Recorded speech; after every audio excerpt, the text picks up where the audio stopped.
ये कहानी है एक ऐसे विश्वासघात की जिसे समय भी नहीं मिटा सका। 25 साल पहले आर्यन प्रताप सिंह शहर का सबसे बड़ा व्यापारी था।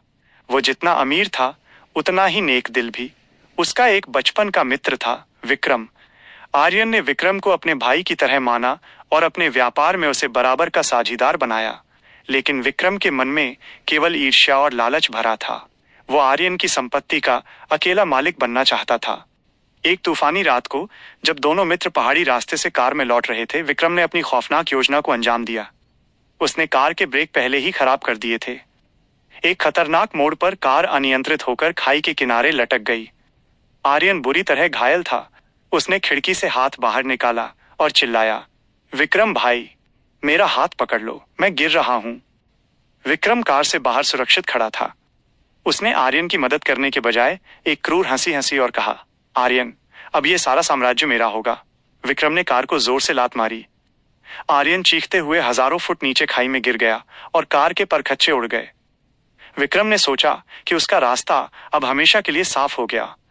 ठीक उसी रात शहर के एक साधारण परिवार में एक बच्चे का जन्म हुआ जिसका नाम कबीर रखा गया। कबीर जैसे जैसे बड़ा हुआ वो बाकी बच्चों से अलग रहने लगा। उसे बचपन से ही ऊंचाइयों और आग से बहुत डर लगता था। जब वो 7 साल का हुआ तो उसे डरावने सपने आने लगे। उसे एक चेहरा दिखता जो उसे पहाड़ से धक्का दे रहा था। वो नींद में चिल्लाता, विक्रम, तुमने मुझे क्यों मारा? कबीर को 18 साल की उम्र तक अपना पिछला जन्म पूरी तरह याद आ चुका था। उसे समझ आ गया था कि वो पिछला जन्म का आर्यन है और उसका जन्म केवल विक्रम से बदला लेने के लिए हुआ है। कबीर ने अपनी पहचान छिपाकर रखी और व्यापार की बारीकियां सीखी।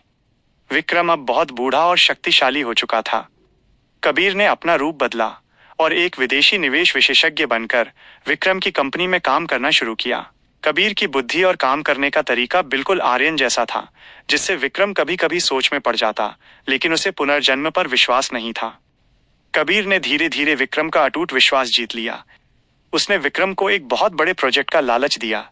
विक्रम ने अपने सारे पैसे, अपना घर और अपनी पूरी कंपनी उस प्रोजेक्ट में लगा दी। कबीर ने गुप्त रूप से विक्रम के पुराने पापों और घोटालों के सबूत भी पुलिस को भेज दिए। जब विक्रम का सब कुछ बर्बाद हो गया और पुलिस उसे पकड़ने वाली थी तो वो बदमाश होकर भागने लगा।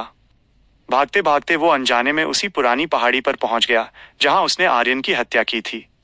वहां अंधेरे में कबीर खड़ा था। विक्रम चिल्लाया, तुमने मुझे बर्बाद कर दिया। कौन हो तुम?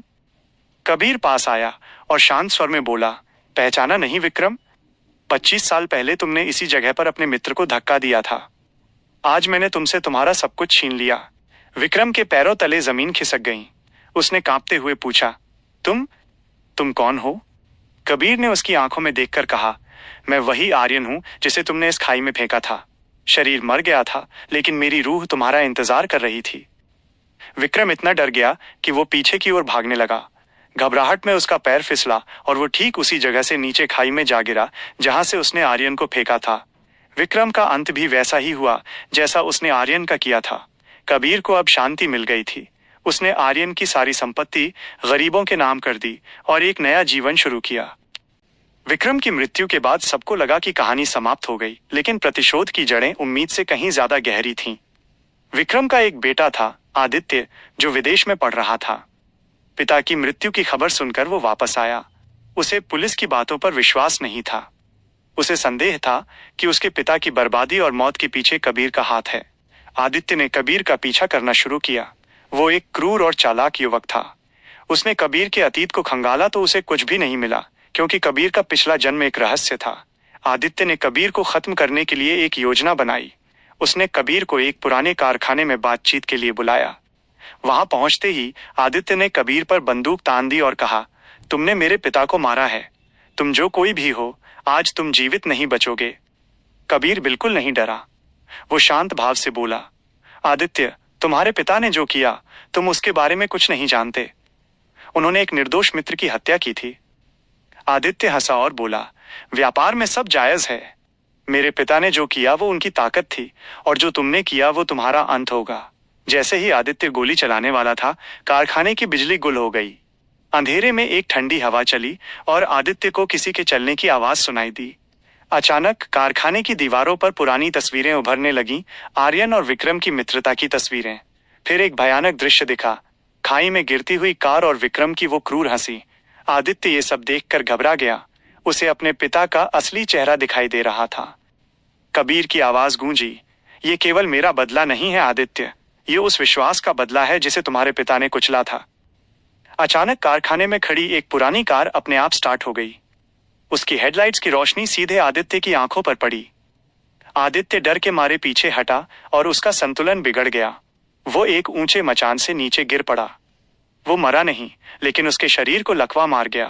वो अब न बोल सकता था और न चल सकता था।